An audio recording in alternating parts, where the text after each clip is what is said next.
And welcome, everyone, to Rock M Radio. This is a brand new episode of Dive Cuts. We're on season 7, here to talk all about your Missouri basketball Tigers. I am back, your host, usual host, not last week, Sam Snelling. I'm here. If you're watching on YouTube, I am the guy on the left side of the screen. On the right is my good friend Matt, who stepped in for me last week as I helped celebrate my wife's birthday. Matt, how'd it go last night? How was your podcast host experience? It was very well scripted and also very metaphysical in our outlook on Missouri basketball. It went well. I hope you and your wife had a lovely time in lieu of joining us. I'm sure eating a nice meal with the one closest to you, Trump's, discussing this particular season of basketball and brand of basketball that we're watching. But it was good. It was good. Now I just wish it was a little bit warmer. We're about ready to get hit with a sheet of ice overnight here in Indianapolis. So, different kinds of stress are coming. Yeah, you're on the back end of what we just got. So we are recording this Monday, January 22nd. If you're in the St. Louis area like I am, then you were probably stuck at home for most of the day today. There was a lot of ice. It was unpleasant. And watch this segue. There was a lot of ice at Mizzou Arena on Saturday as the Tigers took on the Florida Gators. Brick City, ice cold shooting. Missouri just can't seem to catch a break. They had Tamar Bates go for 36 points. Just an absolute awesome performance from Tamar Bates. And virtually nothing from anybody else. It was one of the more unfortunate, like great performance timing, I guess, is kind of the word that I'm looking for. Like the timing of his performance, everybody else was bad, and Missouri lost by double digits. So you know what happened? Tamar walked in that locker room, and he saw those beautiful, beautiful retro threads hanging in the locker, and he said, "I have to do this for my forefathers. I have to go thermonuclear for Anthony Peeler, for Melvin Booker, for all those who came before me. When I put this jersey on, it's time to go off." And that he did. He paid his respects in the greatest way possible. Well, and I was going to say, like, while he never donned the uniform himself, Tamar certainly looked like a Kareem Rush clone at times with the lefty stroke. In the pick and roll on the left side of the floor, it was scary. Even the little kind of leg kick, the little kind of extra little flip off the wrist on the finishing move at the top of the shot. It looked how he hangs a little bit at the top of that jumper. Yeah, the vibes were very strong, very, very strong. Yeah, it was. I mean, it was really fun watching him. So this is coming off, I guess, another over week for the Tigers. They lost to Alabama on Tuesday. That was a little bit to be expected, obviously, with the Tide. They're a top 10 in KenPom. They score the ball really well, something that Missouri doesn't necessarily do consistently enough. The Tide don't always defend all that well, and I think that's one of the things that Missouri took advantage of, and and we're able to kind of, make buckets and kind of stay in the game until what would you say, like about 5 or 6 minutes left when Rylan Griffin kind of went off. And so I think, kind of coming into the Florida game, I think we were hoping, at least I was, that they would just kind of have one of those nights. Like, this is something that happened like during the Kim Anderson era, during the Collins and Martin, bad seasons. They would just have a couple performances in there when everything just sort of worked for them, and they won. For Kim Anderson, it seemed to happen a lot on the Rally for Ryan games. But it's just like one of those games where, you kind of get a couple of those made threes early. The confidence starts to build. You get, guys like Noah, Nick involved, and then you get, Sean East able to kind of break guys down. And then, the subs come in and they make a few shots that they don't normally. All the shots were basically just going to Tamar as far as the makes go. And they started 0 for 5 from three. Yeah. They never seemed to. I think at one point they'd kind of made 2 in a row, but I think it was Tamar and Nick that hit those 2. Honor made 1 more 3. It is nice seeing Nick kind of get back on track for what I think we're accustomed to with him. But just no support for Tamar whatsoever. No. We were talking about before we came on, and about where guys' ceilings are, when they're vets, and how much sort of headroom is left. And I think early on in the year, we were seeing Sean East, and what excited people was we were seeing Sean East really, I think, come close to getting back to kind of the top end of his skill curve.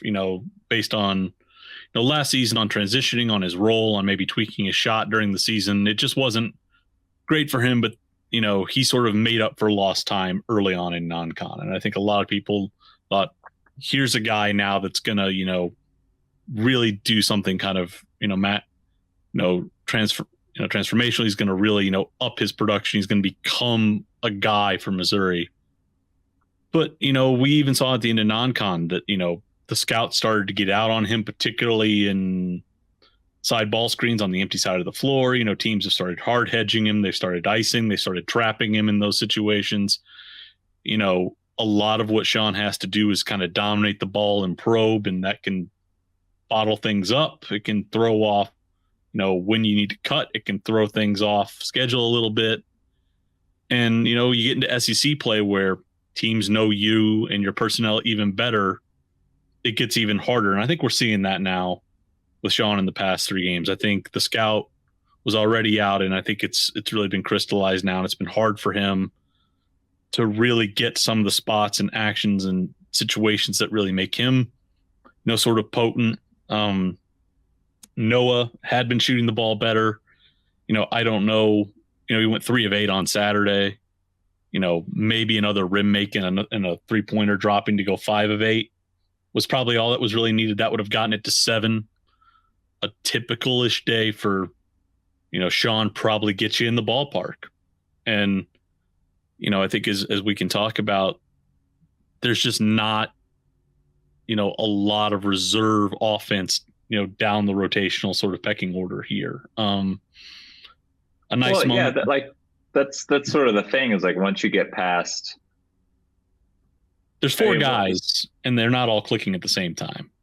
Right. Once you get past those 4, who do you have taking shots? Tamar took 21, Nick Honor took 5, Carter took 8, Shawnee's took 7. Vanover took 1, Butler took 2, Lewis took 1, Pierce took 3, Carolero took 4, Robinson took 1. Aiden Shaw did not take a shot. He was 1 of 4 from the free throw line. So, you're basically, and if you're looking at those 4, these are guys who, coming into the season, obviously, I think it's different than where we are now. But coming in, I think we thought Tanji was going to be productive. We thought, Grill was probably going to take a good amount of shots. But I think there was some expectation that, Tamar Bates was going to hopefully kind of develop more of what we were seeing from him as far as his range in high school. But the consistency of guys last year of Nick, Sean, and Noah, I think we all sort of expected those guys to be there and be consistently, or at least consistently a part of the offense. Whether or not they were consistent is another thing. So that's what, 7 guys, or 6. So that's a much broader range of guys taking what you're probably looking at about 50, 45 to 55 shots a night. And then if you're, filtering in, the freshmen and all that kind of stuff, it's a much, much different outlook versus really kind of hoping that Sean, Noah, Nick, and Tamar all kind of have a good night at the same time. Yeah. It's going to sound laughable to some folks now, I think, given where the team is sitting at this point in the season, but like Tamar's growing into kind of that reliable spot up threat to now where he's playing out of spot ups. They're starting to put him in some newer actions with handoffs and some pick and rolls. He's been really good in late clock, so he's kind of filling that niche for you. Sean's, shown he can flatten out some defenses and pick and rolls and create some gaps for cutters to exploit. Nick has, I think, was helped as Tamar's sort of ramped up his, role. It's really allowed Nick to get back to doing what he does really well, which is just sort of initiating and spacing. So I think that's a big reason why Nick's playing better, is he's getting back to more what, sort of suits him and is more of a comfort zone for him. And, then Noah would sort of, be a connector at the 4. He'd be able to pop and exploit some defenses that sag off of him. Maybe he'd get some mismatches, but you'd start to see how all that kind of mixes together. But like you said, they don't have Caleb Grill as a reliable floor spacer to keep the gaps open. And they don't have John Tanji as a guy who can sort of, bridge that 3-4 gap, who can act as a floor spacer at the 3 and an undersized 4 that can fit into some of what they do in their Princeton and triangle stuff. They just don't kind of have those two pieces which are necessary to keep the space open and give them operating room and make shots. And then the guys that can sort of do the kind of, connective work for them. And it's really just, forcing them, to play a guy like Jesus Carolero a lot more because, should Zeus be attacking out of a DHO? I'm not sure. Should Zeus be the guy that's, filling behind a driver? I don't know. Or should he be a guy that's attacking baseline, trying to finish over a Tyree Samuel? I don't know. But the circumstances have forced him to have to do that. And so I get why people are frustrated, when they see, Zeus playing that sort of role. But my question is, who else is going to do that for them? Trent Pierce is not a connector at the 4. He's not able to help you run some of your offense to generate shots. The kinds of sets that were getting them shots at Alabama are getting them shots on Saturday. Trent's not ready for that. So you almost got to play Zeus in some periods just to keep the offense functioning. I would like, some people would complain, about Connor Vanover being out there. Well, Jordan Butler's not quite ready offensively. He had a nice drive on Saturday, but other than that, he was a non-factor. And he's still kind of abused a little bit defensively. If there were other alternatives on the bench, I'm sure they would be going to them, but they don't have that right now. And, we'll talk about A&M in a little bit and kind of what's waiting there, but this team is what it is at this point, and they're really just having to hope that they can get a night, like you said, where the 4 of these guys are able to play well enough as a collective unit to give themselves a chance to close late, and they just haven't been able to do that. So it is what it is. But I think the Florida game was probably more frustrating for me than the Alabama game at the end of the day. But we can sort of parse that a little bit more if you want. Well, I was kind of frustrated watching it because, you do sort of see, Bates giving this Herculean effort and all, like, I really feel like there was a long period of time where all Mizzou needed was just to see a few threes go down. And whether that was, I really think they would have benefited from making, just a couple early.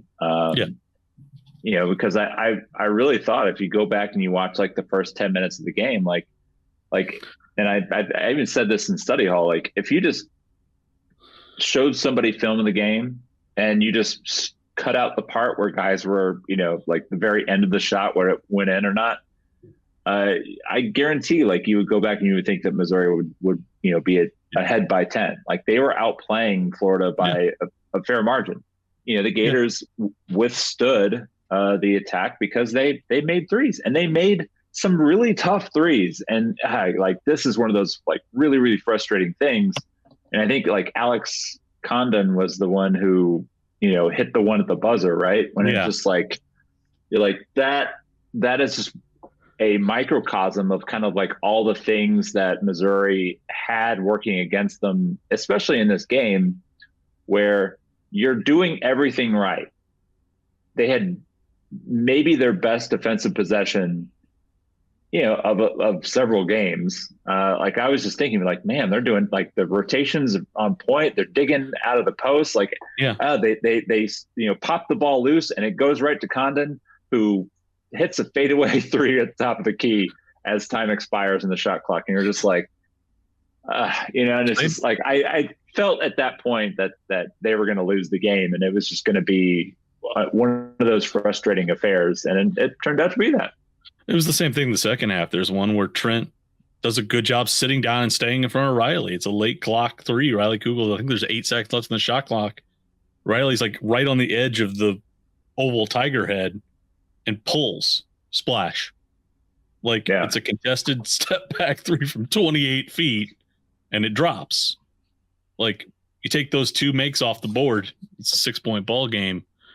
And I thought defensively, they had a really good scout. I thought they did a really, really great job of not just having a game plan, but even in-game adjustments were really, really good. And guys were mostly executing the in-game adjustments. And, there's a certain point, where, I think Florida has 2 or 3 guarded threes that are tough makes, and they drop. And Missouri has, I think, 3 or 4 open, unguarded threes. Open, yeah. Unguarded. That clank. And, I always from guys who like realistically like should be making threes. Like, like Noah Carter had 1 or 2 really good 3-point looks. Tamar Bates has been a great shooter. He was awesome. He was 1 of 4 from deep. Yeah. There was a corner 3 that rattled out for him. First possession of the game, rattled in and out. And so I think that's been the hardest thing here, is like to critique. You and I always, I think, try and be measured in our criticism of defense, because Missouri's scout was really good. Like, if you're going to ask me what the best way to beat Florida is, it's to take their backcourt out of the game. And you ran through the shooting stats before we came on air. They mostly limited the guards. Florida was average-ish inside the arc. So let's. I mean, I'll rattle them off now. So since we did talk about that off air, so Pullen was 2 of 6, 11 points. Clayton 4 of 11. He had 15 points. Richard was 4 of 11 for 13 points, and Kugel was 3 of 8 for 8 points. The job is to stop them, is to stop Clayton and Pullen from breaking you down in ball screens and then playing out of it. Missouri trapped them, and they forced Tyrese Samuel and Micah Hamilton to roll and make catches at the top of the key and play out of it. That is a bet you're willing to take. And early on, it really, really stunted Florida. It bothered them. They put Condon in. They had to start inserting some guys to counter that. Missouri then dropped out of it and began, playing some different pick and roll coverages. When Florida started figuring out how to attack, those tweaks in coverage, Missouri went zone. When Florida started figuring out how to screen the zone, Missouri began token pressing into the zone to make Florida have to speed up and take quicker shots. Like, the scout was good. The execution early on was good. The in-game adjustments to counter what Florida were doing was good. Florida hit 3 or 4 guarded threes that are tough makes. Missouri didn't hit open threes. Like, that's your ball game. Like, if you're going to ask me, do I want Tyrese Samuel and Micah Hamilton to be the one that have to beat me? Yes. Florida won the glass, but we expected them to win the glass, and they made enough shots. It's just like, at the end of the day, sometimes it's not incompetence, it's just execution. At some point, you have to put it on the players to go out and execute and do what they have to do, and that didn't happen. And their bigs were 7 of 14 from the free throw line. So Samuel was 7 of 12. Hamilton was 0 for 2. A typical day for Noah Card and a typical day for Sean East, as this is a 1 possession game in the home stretch. And I had the numbers in study hall. Like, the guards did shoot the ball reasonably well from outside. So as a team, Florida was 9 of 22 from three. They shot 47% from inside the arc, and like, so 16 2-point makes, 10 of those were from Samuel and Hamilton, and one of them was Condon. Kugel was 1 of 5. Richard was 2 of 4. Clayton was 1 of 5. Pullum was 1 of 2. Like, that's where your defense actually like matters, is inside the arc. And I realize, sometimes guys get open shots and they make them. That's usually bad defense. But it's frustrating because it's just like, you want them to get off this losing streak. You want them to win. You want them to like start feeling better about this season. It's been a really long slog since Caleb Grill went down, and here's a game where they did everything they were supposed to do. Florida just made threes and Mizzou didn't. Like, Missouri did a better job defending Florida inside the arc than Kentucky, Baylor, and Virginia. Didn't make shots. And Alabama did not have that problem. Alabama made everything it put up. I don't know how much you want to talk about the Bama game. We don't have to talk about the Bama game. I mean, I'll just say sliding door moment is Zeus missing a dunk off a turnover at 9-12. You can make a pretty compelling argument that if Zeus flushes that, it's a tie ball game about a minute later. And I think that changes some stuff from there. There were some defensive breakdowns, but there was a moment, I think, at 9-12 where you could have really started to apply some game pressure, gotten your guys some confidence. Doesn't happen. Bama comes down. It becomes a 4-point swing. There's a media timeout, and Bama just goes off. Just as Watkins, I think Matt Watkins, our colleague, very well documented last week, Missouri's had problems inside the last 8 to 10 minutes of ball games at closing. Kind of the same thing happened against Florida. Maybe this is a week where they find a little bit of a reprieve in the last 10 minutes of a basketball game where they've actually played pretty well.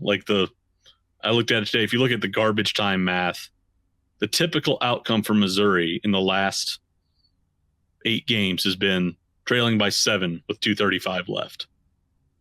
That's when garbage time. That's like, people say this team's as bad as Zoe's result and everything else. I was looking at the garbage time in Zoe. Garbage time was starting well before the 2-minute mark during Zoe's final season. Quite a bit. This team is gritting its teeth. They're trying to fight. They're trying to manufacture ways to stay in games. And they just don't have the pieces behind these 4 guys to get it done. Now, maybe that changes this week, but, if you're really watching, you're really paying attention, you can see they're fighting. They're trying to give themselves chances, and they just don't have either the necessary energy left because they're having to play guys a lot, or they just don't have the well of talent to really make a push and get over the hump late. It's the exact opposite of what we saw last year. So, tomorrow night, again, this is Monday, we're recording this. So tomorrow they're at Texas A&M.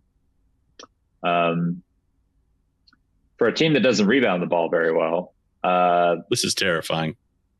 This might make for a long night. And like, realistically, like, even Mizzou last year, who obviously much better version of the Missouri Tigers, couldn't beat Texas A&M. And the Aggies are largely the same team as they were.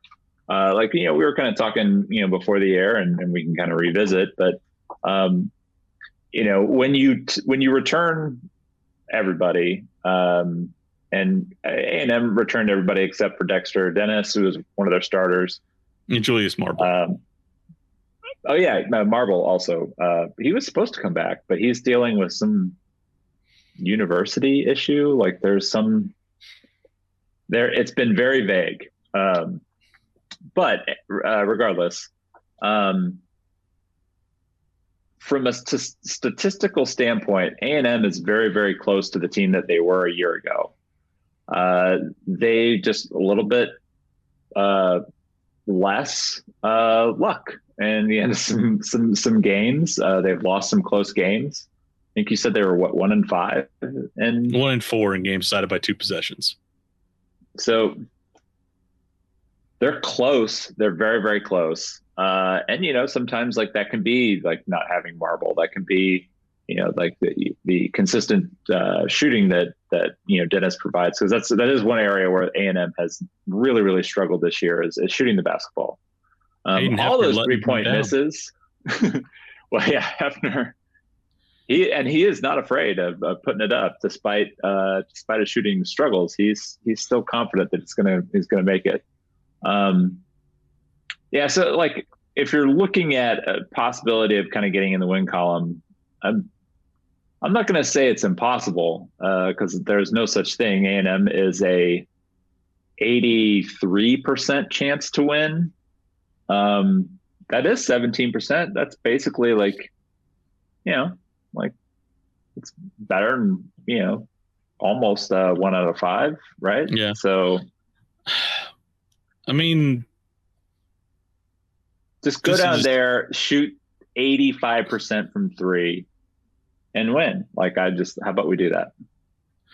Yeah. I mean, the Aggies stink at shooting, but they stunk at shooting last year. I mean, they weren't great in transition last year, despite forcing a lot of turnovers. They're worse in transition this year. Jace Carter kind of looks like the same frame as Dexter Dennis, but he's in no way been an equal or adequate replacement. Hayden Hefner is a guy who gets minutes so he can bang in shots, and he's not banging in shots. So they got a black hole on the wing. Wade Taylor can shoot you in or out of a game, depending on the night, but the Aggies, again, are like, they just have a survivalist kind of approach to basketball. When Hefner or Jace Carter bricks a shot, 4 guys are going to go get on the glass and put it back. They do not turn the ball over. So, you can't bleed them out of possessions. And the thing about this team is A&M has a really, really great, pick and roll threat in Wade Taylor. And it's got a really, really good screener roller big in Henry Coleman. So I'm terrified of what they're going to do with Henry Coleman tomorrow night, because you can roll him, you can pop him. If you play him off, he can, find little creases and get in and, finish as a cutter. So teams have done that to Missouri. They've just come down and they've run a false action to get a switch and get Sean East low on the back line. Then they'll run a primary P&R to target up Nick, who gets stuck going over the top. And then you have a roller that doesn't get tagged. And if that's Henry Coleman, it's going to be bad news. And if Henry doesn't finish, Anderson, Garcia, or Boots Radford's going to come flying in to try and get a putback. And if Missouri can't keep him off the glass, it's probably not going to matter. So, at a minimum, A&M can probably limit Missouri to 1 and done, and they'll just grind Missouri into paste. That's the reasonable outcome here. To me, I think what's going to matter here is, can Missouri either 1, make threes, which, 40+% would be welcome, or 2, can they find a way? They are the best, team in the SC at forcing turnovers. Can they find a way to generate anything in transition? Can they generate some turnovers? Can they shoot 35% from 3? And can they keep it within respectable, margins on the glass? That's really the hope here. And then, Mizzou's got Tamar Bates, who's playing better than Wade Taylor, right now. Can you get late and can you turn it over to Tamar and say, hey, Tamar, carry us home? That's, I think, where you're going to be tomorrow night. That does not sound like compelling viewing. We're going to tune in and watch it. But I think that's the reality here is, A&M's bad at offense. Missouri's bad at defense. Something's going to win out here. We'll see what it is, but there's a path. So A&M is bad at shooting. Their offense is efficient because they're the number one offensive rebounding team in the country. And when you give even a bad shooting team enough opportunities, they are going to eventually put it in. Yeah. So yeah, it is one of these things where, I mean, I don't really think confidence is probably going to be very high, at least from the fans. If you want to feel somewhat positive about it, like Missouri has not been intimidated by road environments. Like they're not getting blown out. They're not getting blown off the floor. I think that was again, we talk about people that want to compare this to what we saw a couple of years ago. Missouri has fought back, when Kentucky threatened to put them out at the under 12 timeout, when Alabama threatened to put them down at the under 12 timeout. They've rallied back from 18 down against Georgia. They do fight, they do scrap, they do claw, they hang in.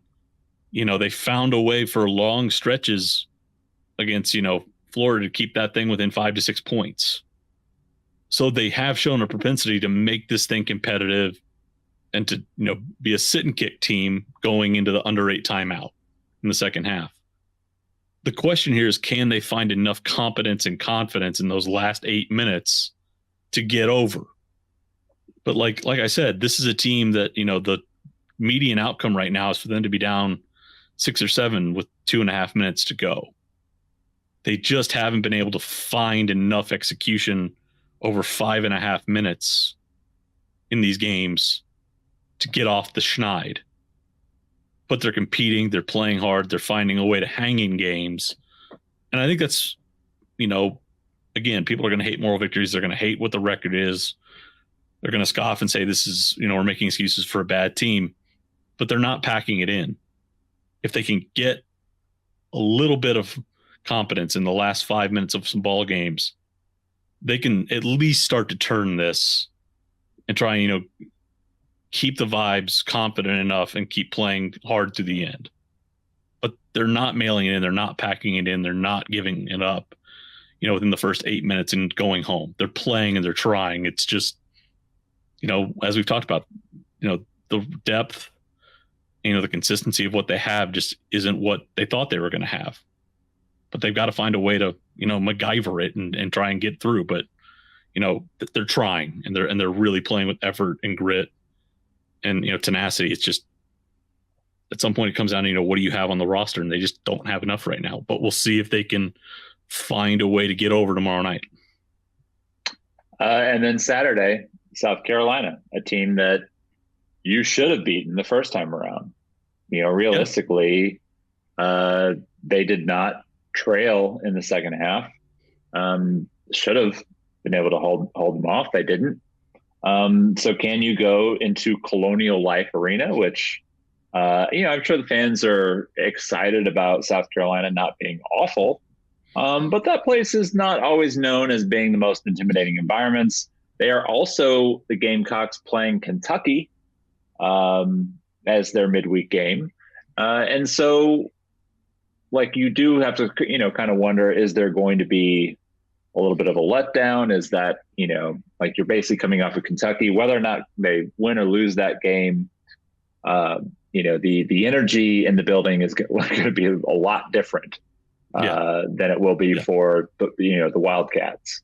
So that's a very interesting game for me. Obviously, South Carolina is playing a lot better than I think a lot of people expected them to be. They are playing, I think, the way, Lamont Paris wants to play. It's a little bit of a herky-jerky, game when you play them, and you just have to be able to execute a little bit more. And I'd say it's a whole lot more likely, and even the Ken Pom odds give them a 1 in 4 chance versus 1 in 6. It's exceptionally rare for teams to go 0-7. I mean, history says they'll pick up a win this week. In one of these games, history suggests that they'll pick up a win. Let's hope. I mean, you hope, or else you're really starting to just get to an outlier level outcome where it's just absurd. But this is, I think when I wrote at the beginning of the new year that, late January is sort of when we were going to have an idea of what this team is. Well, that's here in 7 days. It's, the last 10 games for teams is, that commonly sort of, considered the home stretch. It's when, you want to be playing your best basketball. It's when you want to be able to put a good argument forward to a tournament committee. This is really it. The last month of the season is, the last 5 weeks come after this. So we're starting to get to a point where I think, and I'm not going to rehash the conversation Watkins and I had last week. This really feels like the last stand of last stands for doing things the way you've done them. For rotation decisions that have been made with an eye towards keeping you competitive, towards, still being able to tell vets we're playing for something. But if you are 0-7 at the end of the week, it really becomes a discussion then about what we're playing for now is not in March. It's for next November. It's for the seasons to come after that. So this really feels like kind of the last bid for this group of vets to really salvage, what they want to do this season, even if it's not an NCAA tournament, even if it's not an NIT, but just, to play competitive basketball and not have a program, begin to shift its outlook. This is when you have to make that case. So we'll see what they do. But, I think we're reaching a point where, you're going to have to really make some dramatic shifts if results don't break their way this week. There won't be any more sort of, I think, concessions that could be made.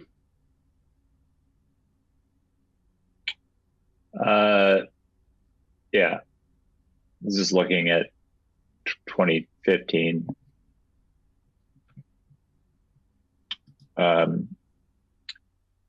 That team lost 13 in a row, but they started SEC play with a win before losing 13 in a row. Yeah. And then 2016 started 0-1. Won game number 2. Thanks, Bruce Pearl, trying to rebuild Auburn. And then lost the next 9 games. Yeah. 2017, they started 0-9. These are the teams in the last 5 seasons that have started at least 0-6. You got the spreadsheet. Yeah, I do. The last 5 seasons. So that goes back to there have been Zoe's second year, third year. I left out it's 2018, 19, 20, 22, and 23. I left out the COVID year because schedules were weird. And Texas A&M played 8 SEC games. So I left out the COVID year. So in 18, 19, 20, 22, and 23, just 3 teams have started 0-6 in SEC play. And only 6 have started 0-5. So Missouri's in that group. Realistically, you start to, see a shift right about now. But the only 0-5 team, it was Vanderbilt that went 0-18, started 0-6. The Georgia team that went 1-17 started 0-6. I think one other one in there. So it's exceptionally rare. To start 0-6, 0-7 is even more rare. If you're 0-7, you're basically the 13th or 14th seed in the SEC tournament.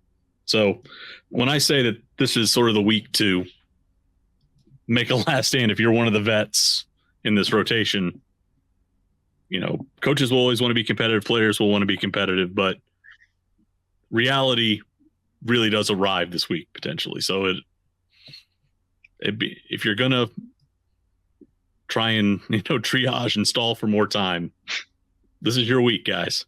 Otherwise there's not really a good argument from a competitive standpoint to keep going and doing what you're doing. Uplifting thoughts here. It is uplifting. Missouri still has a top 5 recruiting class coming in. Honor Batang, the leader of that class, got his rating bumped by 247 Sports. He's now the 25th ranked player in the country. That is 247's ranking. That is not a composite rating. He is a consensus 5-star, or I guess not consensus, composite 5-star is how I should phrase that, correct? A composite 5-star recruit, along with Mark Zallen, Trent Burns, Teo Barrett, Peyton Marshall, almost forgot, big Pate, all hitting campus next year. We're going to have a lot of fun looking at the transfer portal. Look, this season has not been fun. It looked like they were maybe kind of turning a corner, and then they lost Caleb Krill. And sometimes, like, this is the kind of crap that happens. And I, for one, am completely okay having a crap season, but having a coach and a staff behind him who are recruiting the way that Missouri is, because I do think that Dennis Gates has proven when he has the talent that he is going to field a very, very competitive basketball team. And so I am excited, regardless of, maybe I'm not excited to watch Texas A&M and Missouri play basketball. I'm never excited to watch Texas A&M play basketball. It is a brutal sport to watch. But I'm excited, to watch these freshmen continue to grow and mature. I'm excited, for Dennis Gates to continue to grow and mature. I think, he's still got a lot of growth and he's going to undergo that. Like, I think Missouri has the right guy. I really do. It's just, this season has not been fun, and future seasons will likely be more fun. Yeah. Honor Batang, you can now say he's a consensus top 30 prospect. You can say that. Hey, a composite 5-star consensus top 30 prospect is what you could say. Watkins has been deep in, the verdict has been on hiatus, but it's coming back in a whirlwind. Treatise is the best way to say it. Watkins has looked at this and, more granular detail that even makes me sort of terrified. But, we know how Missouri wants to play, as Watkins will greatly detail in the coming, weeks. We know what Dennis Gates' model is. We know what they need going into the portal next spring. We know what kind of talent they have coming in. This is, this is a disappointing near-term result. There's no other way around it. There's no couching it. But they're bringing in, a clear talent upgrade, for the future seasons. They know what they absolutely need in the portal, and they can, begin to attack that now. I would also say, what a learning experience. Your first full, real full off season.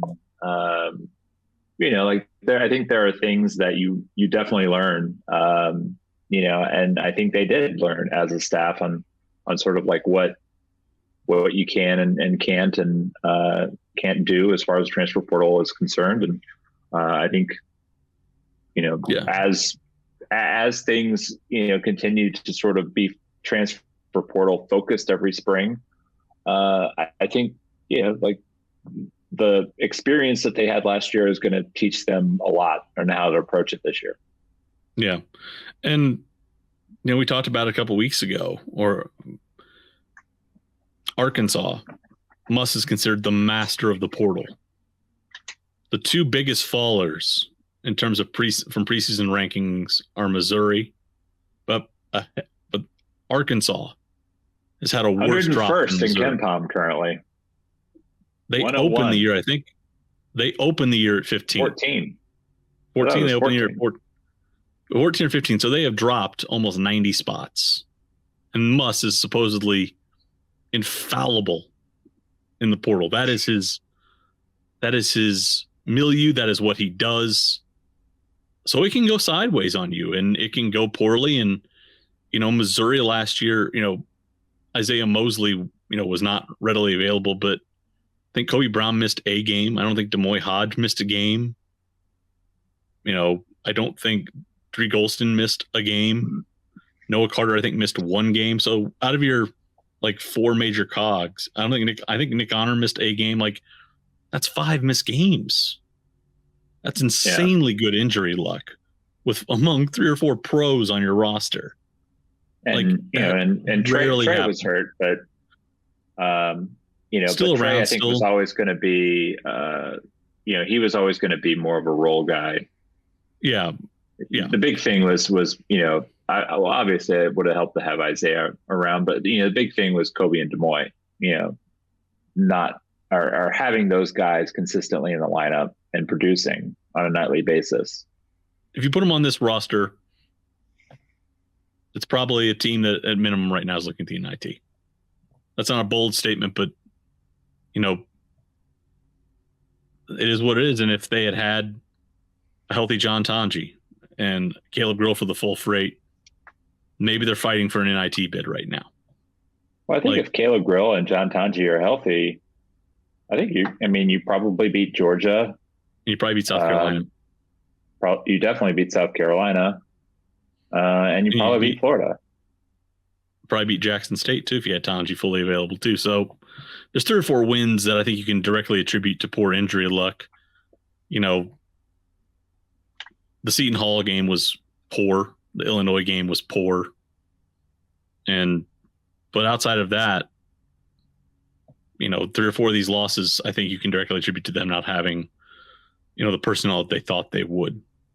Next year, I don't think there will be the same leniency, at least from us, but, they were handed a crap sandwich this year. So over the next couple of weeks, what I would say is just, at least from my seat, it's about evaluating what they do in spots 5 through 10. I am closely paying attention to what the incoming freshmen are doing at the high school level. They're all playing pretty well, which is good. And, then you start, coveting other programs' players openly. And you just say it.